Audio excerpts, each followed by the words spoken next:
and I'll get like a tingling sensation. The term soulmate, for me, I can only speak of, I use it very, very carefully and very discreetly. The reason is people get a little too obsessed with the part about the love, okay? The love obsession, romantic part of it. And the truth is that I've found personally that soulmates has more to do with your soul connection, the spiritual bond between two people, the commitment that is in there, and the journey that they're going through under the umbrella of love, not necessarily they're lovers. And it's also very important to understand that the truth is that we're all soulmates to each other, and this is something fairly new. So I just wanted to briefly, guide you through the fact that when you are, if you decide to talk and to proceed forward with readings with people, that you might want to reconsider some of these. Twin flame is another one that people use a lot. It's become very popular, especially the last 5 to 6 years. It's sort of making a comeback now. I personally think that there's a lot of value to maybe doing a little research on what twin flames are. But again, these generally for me, I just look at the two people. I try to stay away from labels. And the reason that I stay away from labels is just the same reason that you don't want to label anybody for anything that they do. Oh, well, that guy's a rapper, so therefore this is what he, his sort of little judgments we put on him, or she's a hairdresser, or this person, well, they're just a blue-collar worker. Those are all limiting, in my humble opinion, in the psychic realm, especially limiting. Gotta remember, we're multidimensional.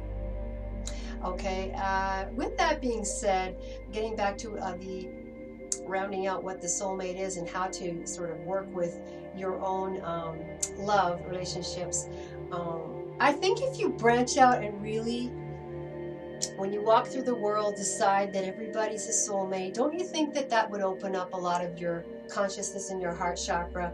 Don't you think that if you stepped out the door and decided, it's not about one man or one woman that I want to connect with, but about all human beings, don't you think that that would branch out into a lot of love sources coming for you? Don't you think that you would have an opportunity to gain so much more smaller little pieces of love every day than waiting for Mr. Right or Mr. Wrong, or Mrs. Right or Mrs. Wrong?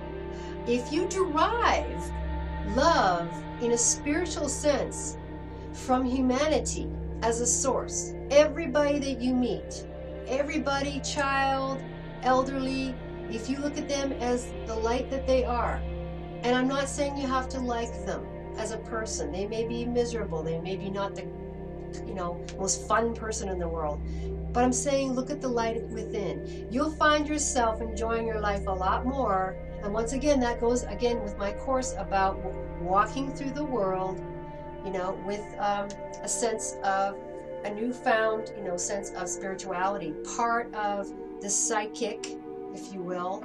The way that we as psychics walk through this world, it shifts your paradigm, it shifts your avatars. You start to look at people in a much more profound way. You should, at some point in this course, start to lower the judgments, the criticisms, the limitations, and start to rise up inside of you will be a sense of compassion, unity, and the commerce between people, and also likability factor. You become likable when you look at the world with your perception psychically, because you look at the world the way God looks at us. Okay, that is about as simple as I can put it. So some exercises for you to practice if you do have a lot of hang-ups. Maybe you have been raised in a very critical environment. That's very tough, because you've got the voice in the head that says that girl thinks she's all that, and that guy, he's always grumpy and he never smiles at me. But you have to circumvent all that. You have to go above that. That's part of your job. Part of your job, and part of my teaching is you have to walk the walk. You can't go around telling people you're Miss Spirituality if you're a creep. And if you're mean, if you're critical, if you're judgmental, if you're belittling, if you're insulting people. I mean, it's a work in progress. Nobody's perfect, not even me. But I do consciously make an effort to be careful before I have interactions. This is part of your consciousness growing. So getting back to the soulmate. So this series is about soulmates and love and finding the one. One of the things I would suggest working with your consciousness is to start to erase your own little lists in your head. Also, when you start to lose the judgments on yourself, you start to like yourself more. You start to attract better people for yourself. How can I attract somebody? When I'm a really, really nice person, very patient person, let's just say I'm prototyping you. You're a nice person, you're patient, you pay your bills, you take care of things. Generally speaking, you're likable, very likable and very lovable. But you're like, I can't find anybody. This happens all the time. The reason that it's not that you can't find anybody, it's that you're defining that person with terrible values. You're attaching values like a resume. And it is 3D thinking. It is three-dimensional thinking. It is the way we've been brought up. So I challenge you to say no. Erase that checklist. I'm not saying go out with a drug addict who's going to beat you, okay? Nobody would do that. But you have to have a sense of yourself value, not conceit, okay? Not conceited, not I'm better than, but just really look at the good stuff that you are. And when you go out there, really look at the good stuff that they are and accept them where they are, okay? Accept the fact that that person may never make as much money as you. They might not be as good looking as you are. They may not be able to conquer some of their demons.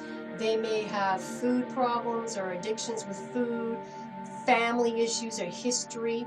They may have all kinds of things that they need to take care of that have nothing to do with the way that you would like to live your life, lifestyle changes.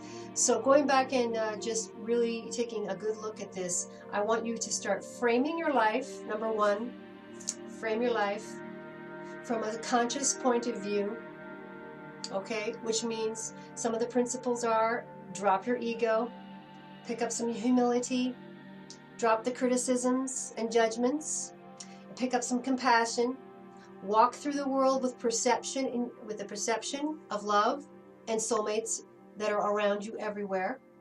As this happens, and as you practice this, you should, if you really practice it, find that life sort of becomes a lot more smooth. People are more helpful.